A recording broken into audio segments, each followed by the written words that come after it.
आणि आता संपूर्ण राज्यभरातल्या 36 जिल्ह्यातल्या महत्त्वाच्या 72 बातम्यांचा आपण वेगवान आढावा घेऊयात।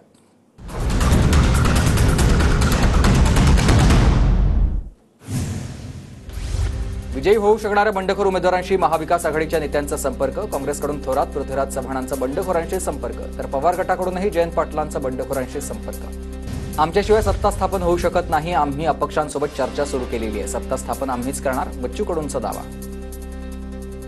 महायुती महाविकास आघाडी अपक्षांच्या मदतीने सत्ता स्थापनेचा दावा करू शकत आहे। राज्यामधील आर्थिक उलाढालीचा परिणाम निवडणुकीवर झालाय।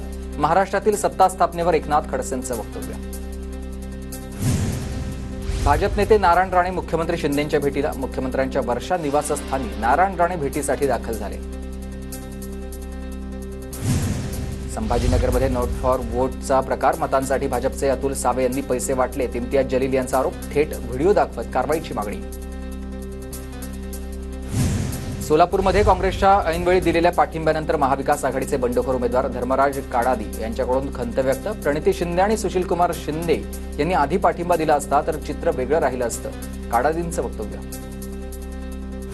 सोलापूरमध्ये ठाकरे गट आणि काँग्रेसमधील वाद विकोपाला। प्रणिती शिंदेंच्या प्रतिमेला जोडे मारत ठाकरे गटाचं आंदोलन, तर शरद कोळींकडून प्रणिती शिंदेंची गाडी फोडण्याचा इशारा।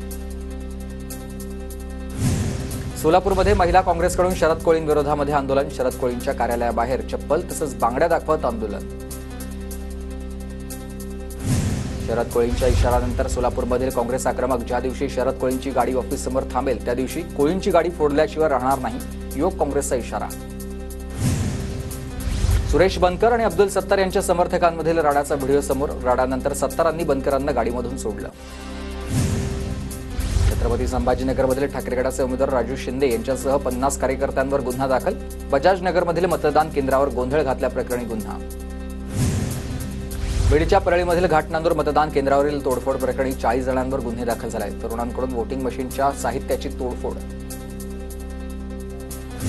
शरद पवार गटाचे नेते माधव जाधवांना मारहाण। मारहाणीच्या निषेधात परळीमधील घाटनांदूरमध्ये आज बंदची हाक। जाधव यांना धनंजय मुंडेंच्या कार्यकर्त्यांनी मारहाण केल्याचा आरोप आहे। मुंडेंच्या लोकांनी तोडफोड केली आणि माझ्या मुलावर पुतण्यावर गुन्हे दाखल केले। परळीच्या बँक कॉलनी परिसरामधील कालच्या राडावर राजेसाहेब देशमुखांचा आरोप। गोंदियाच्या गोरेगावमधील बाजार समितीचे उपसभापती तेजेंद्र हरिणखेडेंची भाजपमधून हकालपट्टी करण्यात आली। निवडणुकीत पक्षविरोधी काम केल्याचा ठपका ठेवण्यात आला। कोल्हापूरच्या एका शाळेत प्रार्थनेवरून तणाव। गाण्यामधून विशिष्ट धर्माचं उदात्तीकरण होत असल्याचा हिंदुत्ववादी संघटनांचा आरोप आहे। शाळा प्रशासनाकडून माफीनामा जारी। संभाजीनगरमध्ये मतदानासाठी पैसे वाटल्याचा इम्तियाज जलील यांचा आरोप। पैसे मिळण्यासाठी महिलांची झुंबड उडाल्याचा व्हिडिओ जलील यांच्याकडून पोस्ट।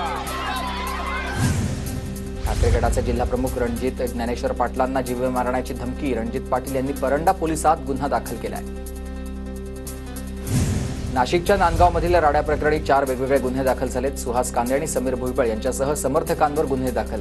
जवळपास 200 ते 250 कार्यकर्त्यांवर वेगवेगळे गुन्हे दाखल झाल्याची माहिती आहे। राज्यात महिलांच्या मतदानाच्या टक्केवारीमध्ये मोठी वाढ। मराठवाडा आणि विदर्भात महिलांच्या मतदानाचा टक्का वाढलेला आहे। महिलांच्या वाढलेल्या मतांचा फायदा कुणाला होणार याकडे लक्ष। महाराष्ट्रात 65.2% मतदानाची नोंद झाली आहे। राज्यातील 4136 उमेदवारांचं भवितव्य मतपेटीत कैद झालंय। 23 नोव्हेंबरला महाराष्ट्राचा महानिकाल लागेल। राज्यात आचारसंहितेच्या कालावधीमध्ये 706 कोटी 98 लाख रुपयांची मालमत्ता जप्त। सी व्हिज्युअल ॲपवर 10,134 तक्रारी निवडणूक आयोगाकडून निकाली। पुण्याच्या कोथरूडमध्ये निकालापूर्वीच चंद्रकांत पाटलांचे विजयाचे बॅनर। कार्यकर्त्यांकडून चंद्रकांत पाटलांचे बॅनर।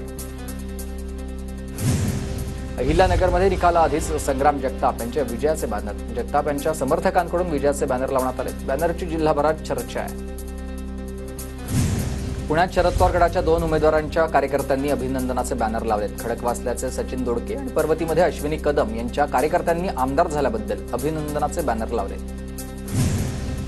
कोथरूड विधानसभा मतदारसंघात निकालाआधी चंद्रकांत पाटलांच्या विजयाचे बॅनर। चंद्रकांत दादांच्या समर्थकांकडून पाषाण परिसरात विजयाचे बॅनर। पुण्याच्या भोर विधानसभा मतदारसंघातील महायुतीचे उमेदवार अभिनंदनाचे बॅनर लागलेत। शंकर मांडेकर यांची आमदारपदी निवड झाल्याबद्दल हार्दिक अभिनंदन असे बॅनर। अकोला जिल्ह्यातल्या मूर्तिजापूर येथील भाजपचे उमेदवार हरीश पिंपळे यांची पायी वारी। विदर्भाची पंढरी असलेल्या श्री गजानन महाराजांच्या दर्शनासाठी मूर्तिजापूर ते शेगाव पायी वारी करणार। नाशिकच्या येवला लासलगाव विधानसभा मतदारसंघाच्या मतमोजणीची तयारी अंतिम टप्प्यात आली। 23 तारखेला सकाळी 8 वाजल्यापासून मतमोजणीला सुरुवात होणार। टपाल मतदानानंतर मतदान यंत्रणांच्या मतमोजणी होणार आहे। अमरावतीच्या बडनेरा विधानसभेची लोकशाही भवनामध्ये होणार मतमोजणी। लोकशाही भवन बाहेर पोलिसांचा कडक बंदोबस्त। रत्नागिरीमधील स्ट्रॉंग रूमला त्रिस्तरीय सुरक्षा कवच। केंद्रीय राज्य राखीव दल आणि स्थानिक पोलिसांचं स्ट्रॉंग रूमला कवच। नाशिक मध्यच्या स्ट्रॉंग रूमला 3 स्तरामध्ये सुरक्षा। सीसीटीव्ही कॅमेऱ्यांसह 3 लेअरमध्ये सुरक्षा यंत्रणा। दादासाहेब गायकवाड सभागृहात 23 तारखेला मतमोजणी। पुण्यात मतदानाच्या मतपेटांसाठी कडेकोट सुरक्षा व्यवस्था। 24 सीसीटीव्ही कॅमेऱ्यांची करडी नजर असेल। 3 लेअरमध्ये सुरक्षा रक्षक तैनात। नागपूरमध्ये मतमोजणी केंद्रावर चोख सुरक्षा व्यवस्था। मतमोजणी केंद्रावर 3 लेअर सुरक्षा तैनात। नागपूरमध्ये ईव्हीएम नेणाऱ्या वाहनावर दगडफेक झाल्यानं यंत्रणा अलर्टवर।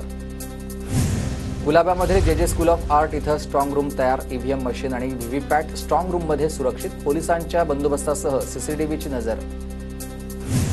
मतदान करून मुंबईला निघणाऱ्या चाकरमान्यांचे भास्कर जाधवांकडून आभार व्यक्त करण्यात आले। भास्कर जाधवांकडून चाकरमान्यांना प्रवासाच्या शुभेच्छा।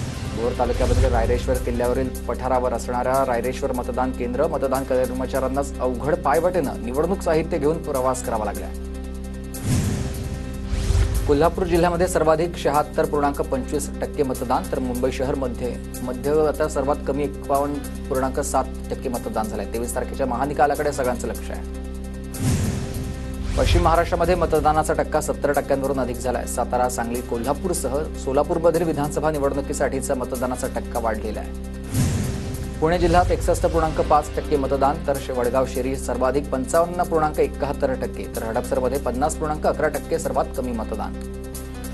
पुण्याच्या भोर मतदारसंघात मतदान प्रक्रिया शांततेत पार पडली। कुठेही अनुचित प्रकार किंवा ईव्हीएम मशीन बिघाड नाहीये। पालघर जिल्ह्यामध्ये 65.95% मतदान। विक्रमगड मतदारसंघात सर्वाधिक 77.75% मतदान तर नालासोपारामध्ये सर्वात कमी 57% मतदान। रत्नागिरी जिल्ह्यामधील 5 विधानसभा मतदारसंघात 65% मतदान। चिपळूण मतदारसंघात सर्वात जास्त 68.65% मतदान। जळगावच्या चोपडामधून निवडणूक प्रक्रिया आटोपून घरी परतणाऱ्या बीएलओ यांचा अपघातामध्ये मृत्यू झाला। लक्ष्मीकांत पाटील असं त्यांचं नाव। साताऱ्यात निवडणुकीचं काम संपवून घरी जाताना महसूल अधिकाऱ्याचा अपघात झाला। या अपघातामध्ये रोहित कदम यांचा मृत्यू झाला। वाशिम शहरात मतदान प्रक्रियेदरम्यान मोबाईलनं व्हिडिओ रेकॉर्ड। हेमंत जीवनींकडून सोशल मीडियावर व्हिडिओ व्हायरल झालाय। मतदान संपलं, आता मराठा आरक्षणाची लढाई सुरू। मराठा समाजानं सामूहिक आमरण उपोषणाची तयारी करावी, जरांगेंचं आवाहन।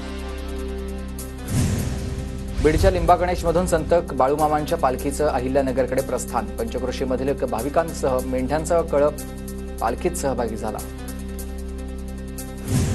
धाराशिवच्या परंडा तालुक्यामधील देऊळगाव तांदुळवाडी रस्त्याची दुरावस्था। रस्ता दुरुस्त करण्याची ग्रामस्थांची मागणी।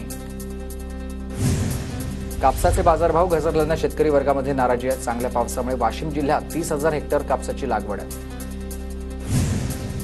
जालन्यात भाजीपाल्यांचे दर कडाडले। थंडीचा कडाका वाढल्यानं भाजीपाल्याचे दर वाढलेले आहेत। वर्ध्यातील सराफा लाईनमध्ये चोरट्यांकडून दुकान लुटण्याचा प्रयत्न तर कामगारांच्या सतर्कतेमुळे चोरट्यांचा प्रयत्न फसलेला आहे। 2 चोरट्यांना पोलिसांनी ताब्यात घेतलंय। मुंबई हायकोर्टाकडून चेतन पाटीलला जामीन मंजूर। 25,000च्या जात मुसलक्यावर चेतन पाटीलला जामीन मंजूर। मालवण पुतळा दुर्घटनेप्रकरणी चेतनला अटक करण्यात आलेली होती।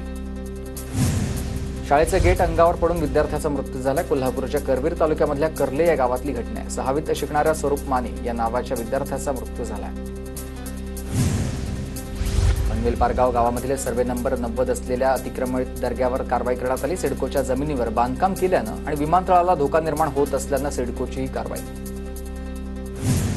नाशकात गारवा वाढलेल्या शहरामध्ये 12.4°C इतक्या तापमानाची नोंद झाली आहे। राज्यात किमान तापमानामध्ये घट। काही भागामध्ये तापमानाचा पारा 13 ते 16 अंशांवर। तापमानामध्ये आणखी घट होण्याची शक्यता आहे। मागील 2 दिवस मुंबईच्या कमाल तापमानामध्ये घट झाली आहे। शहरात 21.4°C इतक्या तापमानाची नोंद। उकाड्यापासून मुंबईकरांना दिलासा। पश्चिम रेल्वेवर नवी एसी लोकल मंगळवारी रात्री विरार यार्डामध्ये दाखल झाले। टेस्टिंग नंतर लोकल प्रवासी सेवेत दाखल होणार। नव्या लोकलमुळे पश्चिम रेल्वेच्या 10 ते 12 एसी सेवांमध्ये फेऱ्यांमध्ये वाढ होईल। ऑक्टोबर महिन्यामध्ये भारताच्या इलेक्ट्रॉनिक्स वस्तूंच्या निर्यातीचा नवा विक्रम। निर्यात $19.1 अब्ज घरात गेली। निर्यातीमध्ये तब्बल 24% वाढ झालेली आहे।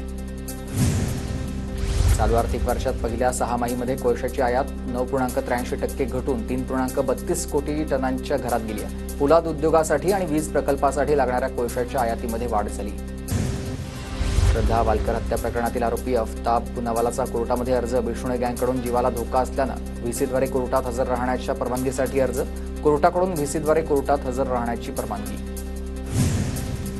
राज्यभरातील कारागृहात क्षमतेपेक्षा 79% कच्चे कैदी आहेत. तर कैद्यांविरोधातील खटले विविध न्यायालयात प्रलंबित आहेत. तर ठाणे आणि येरवडा या कारागृहात सर्वाधिक कच्चे कैद्यांची नोंद आहे.